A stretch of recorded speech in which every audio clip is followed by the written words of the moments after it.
We're very fortunate that our guest commentator is a very versatile trial attorney from here in New York. He tries both criminal and civil cases. John Carro has been with us before. Welcome back. Pleasure. Problem here, no doctor prescribed snorting Ritalin. I think it's a huge problem because jurors today can appreciate that the effects of alcohol, drugs, the combination of, even without an expert, can cause you to do things that you might necessarily not be able to form the intent to do. However, when you have a situation like this where it's really self-induced, you're snorting, you're drinking, I think you lose the sympathy because it's almost, it can be said that you're doing this to embolden yourself, to give you the strength to commit the crime that you already decided to do anyway. Which way do you think it cuts with the jury? Here you have the natural just repugnance of the son killing the parents. That doesn't bode well for him. But on the other hand, people fear being killed by a stranger. And here you have someone who is in the family. There's a bit of a tradition down there in South Carolina, the Susan Smith case and others, that murders within a family, even when they're very gruesome, they don't tend to give them the death penalty. Which way do you think that balances out? Well, it would certainly help the defense here, because when you have an inexplicable crime that's so grotesque and so heinous, you know, in the way it happened, that it creates doubt in the juror's mind. They can't understand. No reasonable person can understand how you could do this. If it's a stranger, it's very easy for you to slam the hammer down, no consideration. So I think you might get a little sympathy in that regard. But then again, you know, you have to look at the whole totality of the case, and there's a lot of evidence here in terms of supporting witnesses, the girlfriend, that really hurt. Yeah.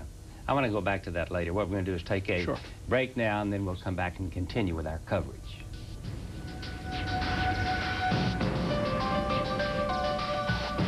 Why, particularly in the penalty phase, doesn't the law give some allowances for that? Well, they do. I mean, that is one of the mitigating factors. I mean, the jury's going to consider this. Whether they accept it or not, that's the ultimate issue. But the law allows them to consider this. That's why this witness is up there. I think the real problem gets back to, yeah, he's got bad genes, and he inherited some of this. This can cause you great problems in life. But you still have that intent, you know, the motive, the insurance money, the money. And that's what makes it so difficult, because being depressive, manic, being on Ritalin doesn't necessarily cause you to want to kill your parents for an inheritance. It may cause you to want to kill your parents for some bizarre, inexplicable reason, drugs and alcohol.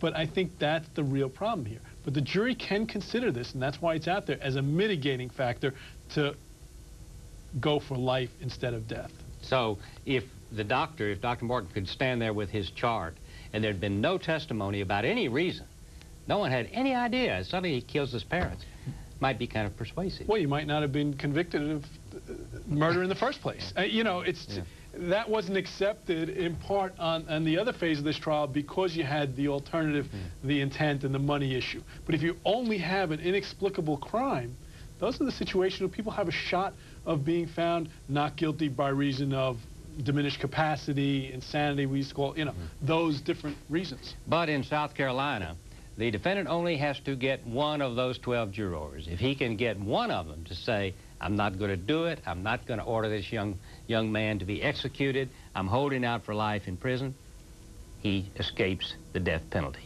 We'll take a break.